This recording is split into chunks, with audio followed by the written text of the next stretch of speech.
if you're looking to move to France at any point, you might be a little bit intimidated by the whole rental landscape and maybe buying. But today we're going to talk specifically about renting with my friend Esther, who has a YouTube channel called Let's Get Franced. She explains everything you need to know about moving to France. Not only does she help with relocating, finding an apartment side of things, but also the admin side of things. And she's been very helpful with a situation that I've been in recently in trying to sort through like old internet accounts for my landlady and me, upgrading one, canceling another. It's been a nightmare, and thankfully she's been with me every step of the way, so I can directly and highly recommend her. But I did meet her through friends who did relocate here, and we did an apartment interview with them earlier. If you saw that, if you liked their apartment, she's responsible for that happening. So I'm hoping to rent my own place one of these days here in Paris in a neighborhood that I would really love. I have a lot of questions for her. We also asked on Instagram for your questions, so we have a number of questions that were sent in by some of our lovely followers and friends. So let's just jump into it. If you have any more questions at the end of this, leave them in the comments below, and Esther will be answering those over on her channel later. But to start, first question is, I don't have a contract. Can you talk through like what does it mean to have like a work contract? And if you don't, like you're a freelancer or you own your own business, what hoops do you have to jump through to rent an apartment in Paris? Okay, so most of our clients are actually from the US or England, and that's a question that I get asked almost every day. So when you don't have a French work contract, it can be very, very complicated to get an apartment and get a lease agreement signed in France. So basically what you will need is a guarantor. It can be a private guarantor, or it can be someone that you know in France who can be your guarantor and who can co-sign your lease with you.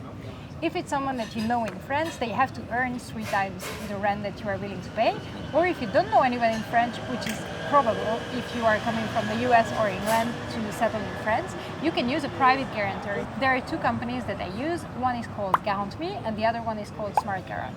How do they work? They take a certain percentage of your annual rent, between 4 and 5%, and then they co-sign your lease with you, and basically they guarantee that you are going to pay the rent, and if you fail to pay the rent, they are taking over and they will pay your rent for you, obviously. And do you have a lot of pushback from people renting apartments when they see that as the guarantor, or is that not usually a problem? Well, it really depends actually, because some owners don't know yet these companies, but there are more and more agencies that partner with these companies. So if you go through those agencies to rent your apartment and they have this guarantee, there will be no issues to rent your apartment in Paris actually. Who is allowed to rent an apartment in Paris? If you don't live here, you can buy something, right? But if you don't have a visa, or what kind of visa do you need to be able to rent an apartment? Okay, so yes, obviously you will need to have a visa that depends on the reason why you are coming to France. Normally agencies and landlords won't ask you for your visa, but obviously you need to have one to rent. So you will have to build a whole dossier, which is basically a rental application, and you will need to include at least your passport and your guarantor information. And obviously it's better to include your visa as well, but it's not something that's consistently asked by the agencies. So Como, this person right here, asks, what type of visa does one need to live in and rent in Paris? Can you do it just on a tourist visa? So I'm not an expert on visas. You would need to either find the information online or go through like a visa agency or a lawyer. But your visa is not really the question. When you need to rent in France, you have to prove that you are financially capable of paying the rent. That's the most important. That is more important than having the visa, because you can also rent short term, you can rent long term, you can rent primary residence, you can rent secondary.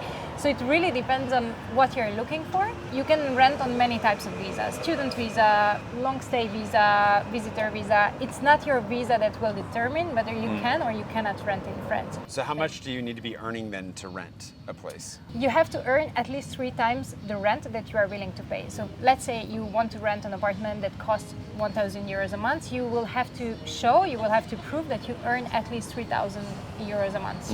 CD Stubbs 12 asked a lot of really good questions, but they asked, would you recommend a real estate type service? And if so, how do you find a reputable one? It's really different from the US. From what I understood, in the US you can get one realtor who will show you different listings. Here, one apartment is represented by one agent, a listing agent, or different agencies, but they won't go and find other apartments that are not listed by them. So you have 2 types of services. Either you go and look online and find listings that you like and you call each individual agent yourself and ask about the property, or you can use a service like ours, for example, where we help you with the whole search process. Having a relocation agency help you when you want to rent for the first time in France, I think it's a very useful service, because what we do is basically based on what you are looking for, based on your search criteria, based on your income, we will help you determine where and for how much you can rent in France, help you build your rental application, and go for all the properties online. So basically we cover 100% of the market, we or any other relocation agent really. Yeah. So this is a service that will help you do the search for you and do the, all the assistance finding an apartment. Here you cannot really like call an agent that you find online and ask them to look for apartments for you. This is a service you have to pay. And this is a service that is paid by the tenant, so by the person who wants to rent. So you do relocation services. Do you also help people who already live here and are looking for a new place? Yes, definitely. So that's something we do as well. Actually, we have clients who moved a few years ago and then they use us again to move apartments, because this is a very complicated market. Paris is a very tense market. Yeah. As you maybe know if you've already checked for apartments online, and you want to be prepared before you start your search.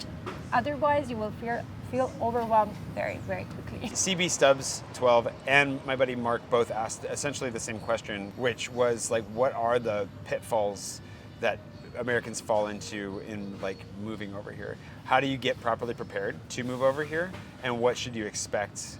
Most of our American clients actually come here thinking that the market is the same as in the US, and it's really not.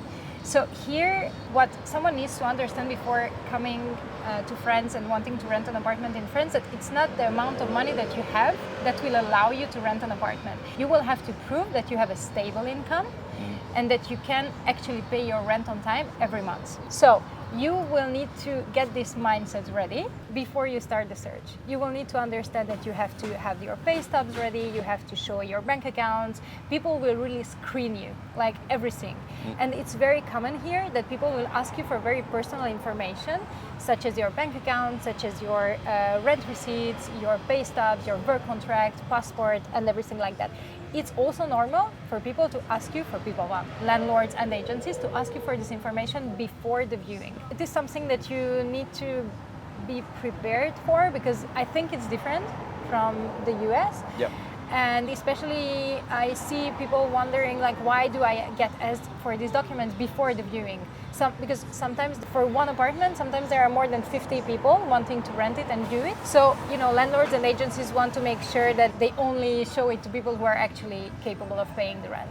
They do a lot of screening in advance. Yeah, but one advice, very important, watermark your documents, because identity theft is something serious in France and you don't want to get into that. So you can watermark your documents. There is actually a government website where you can do it for free, and this is very safe. And your documents, you upload that, it gets watermarked, and then it gets deleted immediately. Okay. So this is a safe service to use, and I would definitely recommend it. Because the people that are taking your documents might actually steal them? Yeah, because there are many scammy advertisements and listings online. So they want you to submit documents to a fake listing, and that's how they steal your identity. This is something real. Best advice I can give you: when it looks like it's too good to be true, it's because it is too good to be true, and it's probably a scam. Yeah, okay, that's good to know. Again, back to those pitfalls. Are there any other pitfalls that somebody might fall into in the process? Key is to have a very solid rental application file.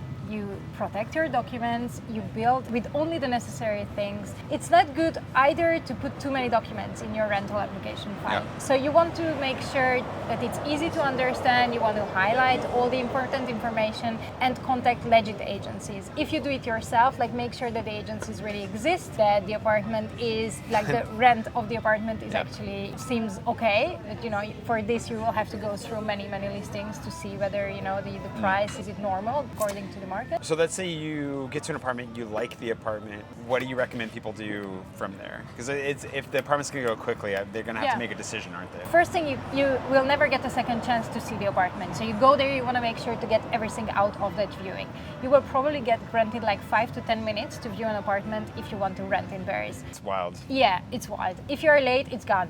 You're like, be on time. first for your viewing. And then if you did the viewing, you like the apartment, you want to make sure to get the right email address from the agent to send your dossier. Everything is digitalized, so you will have to send it by email. And you want to make sure to send an email with your dossier attached, either a Dropbox file or as an attached file, and to write a short description, like a short introduction of who you are, why are you coming to France, how long are you staying, to help them understand your application, because they won't spend more than 10 minutes on each application. Yeah. Because they have too many. So you want to stand out. And my advice also, in your dossier, include a picture of yourself. It really makes a difference. In France, we're very familiar with the word dossier. Yeah. Somebody coming from the States, never heard that before. Okay. What goes in the dossier? So the dossier is the backbone of your application. What goes into your dossier? Your passport, a copy of your passport, 2 past tax returns, your past 3 payslips, your work contract, or a certificate of employment with your salary, mentioning that you are not on probation period anymore, Yeah. rent receipts, and the guarantor. So, as I mentioned before, either a person who co-signs your lease with you and who earns 3 times the rent that you want to pay, or a private guarantor document. You have to put these documents in any rental application file. And then I always tell this to my clients, it's always a great idea to include like a page with like introducing yourself, with a photo of yourself, and basically giving kind of like a backstory, like Yeah. a context of who you are, what you like to do. You can see how much of it's like really financially focused. It's very financially focused. They will make sure that you earn 3 times the rent. Really don't bother. If you don't earn 3 times the rent, they won't take your dossier into consideration. Your rental application won't be studied, it won't be accepted. They are really serious with that. So be realistic. Yeah, be realistic, really. Don't waste time because you will be disappointed and get overwhelmed very quickly. Let's say you get the apartment. Is Yay! there are yeah, congratulations. Are there any challenges after that? Yeah, not gonna lie. Yeah. Okay, so you get the apartment, how things work here in France. You will have to take every utility bill in your name. Yeah. So once you get the apartment, you sign the lease. If you don't have yet, you will have to set up a bank account because you will need a French or at least a European bank account, IBAN number, to open any utility subscriptions. Right. Very, very important because you don't want to get surprised by this once you are in the apartment. So you sign the lease, you open your bank account, and then you start opening your utility bills. Gas, electricity, internet, phone. This is always the tenant's responsibility to do this. Minus for short-term rentals, it's almost always the tenant's responsibility to do that. Yeah. And for this, you need a French bank account. So very important to make that a priority. That's why I also tell friends who are leaving the country just to spend the $5 a month to keep their French bank account open. Oh yeah. Just because You- it's you a wanna nightmare do to that. get when you It's get a here. nightmare. Do you have any suggestions for getting a French bank account if somebody's first getting here? Yeah, I think like it's a good idea to use an online bank because you can do it from abroad. Once you have the signed lease, you can do it from abroad. That is an option that did not exist when I moved here. Yeah, So yeah. It's very recent, but you still will need a lease. The Oh, first in thing order you to wanna- open it? Yes. Oh wow. Okay. So wait, Yeah. you have to get the lease first to get the bank account. Yeah, But you need that's the bank account funny to get thing the about lease. that. Yeah. Yes, exactly. To get the lease, you will need a. Yeah. No, to get the lease, you don't need a bank account because you can pay your first month's rent and agency fees by bank transfer. Okay. So that's fine. But as soon as you get your lease, you open your bank account. Okay, that makes sense. But then you may not have power for a couple weeks while you're waiting No, to no, get because that. that goes fast. Like you want to get the lease and then immediately the bank account and then immediately the utilities. But obviously, it depends on the timeline you have moving. This has always been a question of mine. Who pays for garbage collection? Some part of these expenses are included in the building charges. Okay. Okay, but they can actually rebill you the garbage tax. Is there anything else you feel like anyone should know before they come to Paris and rent a place? Or if they're struggling with this stuff right now, they're already here, how could they get some help? So I think we covered like the most important things. Like you want to get your dossier rental application ready. You want to make sure to be realistic with your apartment search, and you want to make sure as well that you are aware of where you want to live. Because Paris is huge, the neighborhoods are very different, so you want to make sure to do some kind of like research online if you are not in France yet, and to make sure that you choose the neighborhood that actually suits you. Very important thing, when to start, because I think I saw a question about this, when to start looking when you want to move, and that's a very important question. So for this, you need to understand that here in France, as a tenant, you have in Paris at least, you have a 1 month notice period. So every landlord will know only 1 month before that their apartment will be available again. You shouldn't start more than 1 month before you want to actually move, because the apartment that you might move into will not be on the market yet. My advice would be start looking 1 month before, but the viewings are usually the next day or the day after, like in the week. Like you cannot really get a viewing for in 2 weeks because the apartment will be gone by then. So my advice would be like between 1 month and 2 weeks before your arrival, you want to start the search. But beforehand, you need to prepare everything because this takes time. Get the guarantor, build your rental application, make sure it's watermarked, make sure it's ready, making sure that you know where you want to live. And when you get that ready, you can start the search like 1 month, 2 weeks before your arrival. Solid. We have some very oddly specific questions here. Should we do the oddly specific questions? Yeah. Okay, before we get into that, just remember to go subscribe to her. Let's Get Franced. Over on YouTube, she's got a good dozen or more, 15 you said now, videos? Yeah, I think. Right about there, about a lot of this stuff, lots of details, and obviously you can just reach out directly to her if you would like to ask her some questions or hire her, work with her. Phenomenal, you definitely should, highly recommend it, and it'll de-stress you because this whole situation, I think more than anything, one, I was gonna say it's really important just to get here. If you wanna start your life in France, it doesn't really start until you're here. Because France just doesn't operate online the same way. Two, if you didn't catch that, if you get a lease, you can get out of it with a month's notice. So if you come here and you're not so sure things are gonna work out, there are no penalties. It's not like the States where you're locked into a lease for a year. She's been kind enough to offer to help me look for my apartment when the time comes. Very excited about that. I do know for sure where I want to live. Just got to make sure that I'm actually ready. But that's going to be a lot of fun, and we'll get into a lot more details in the future, so don't be shy about asking questions below, or if more come up in the future, Esther will be around. She's incredibly helpful. I'm keeping her, so whether or not you hire her, I'm not letting her go. Yeah, make sure you leave your questions in the comments so I can make a new video answering those later. Absolutely, and go follow her for that. So Ria O Sunshine asked two very specific questions that I thought were interesting and might be very useful for anybody in the hunt right now who maybe can't afford to get some additional help or is really just going to have to do it on their own. The first one is, what is honoraire TTC en sus? Okay. And is it a one-time payment or monthly? Honoraire TTC en sus is basically agency fees. TTC means VAT included, so taxes included. If you sign for a primary residence, it's a one-time fee. In Paris, for a primary residence, it's capped at 15 euros a square meter. So the agency cannot go above that. You want to make sure to reread your lease properly and to make sure that it's a primary residence if that's what you're looking for. Because you have other kind of leases called Code Civil, basically for secondary leases and professional leases. And for those kind of contracts, there are no regulations. So their fees are not capped. No conditions are actually necessary. So they can write anything they want. So they can even write to recharge you each year their fees. For a private residence, it's absolutely illegal, so you will pay only 15 euros a square meter once you sign the lease, but that's all. You won't get billed again. That's great. Ria also asks, can you explain the energy rating system and how it affects tenants? Tenants are not really immediately affected by this. Obviously, if you have individual electric or gas heating, it might affect you, because obviously you might pay more for electricity. The best is to stay until like E, I would say. Nor F maybe, because this means that the insulation is really good in the building. But the thing is that for most of Parisian buildings, they are really old. So E and F are good? No. Let's stay above those. Above them, okay, got it. It's better to stay above those. Yeah. If you have general heating, meaning that the heating and the hot water is included in your building charges, it's not really important. It's more important if your heating is individual, because then your electricity bills can go quite high. But the thing is, in Paris, the buildings are old. Yeah. That's a question I have actually. What about like deposits? There are two kinds of leases, unfurnished and furnished. Furnished lease is for 1 year, unfurnished is for 3 years. For the tenant, it changes absolutely nothing because your notice period is still 1 month for both. Deposit are 2 months rent minus the building charges for a furnished one and 1 month's rent without the charges for an unfurnished apartment. Yep. And that's refundable entirely.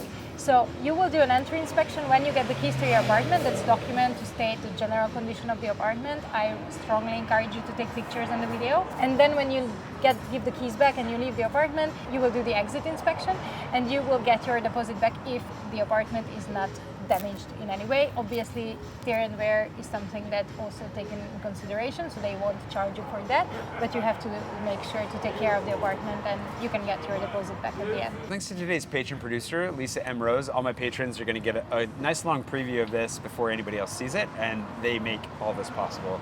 So thanks to them, and thanks to Esther. I don't think there's anything else. Well, if we forget anything, you Yeah. can still just, leave a comment and we will do a new video about it, Perfect. either together or me. Sounds great. All right. Thanks, Esther. Pleasure. Bye.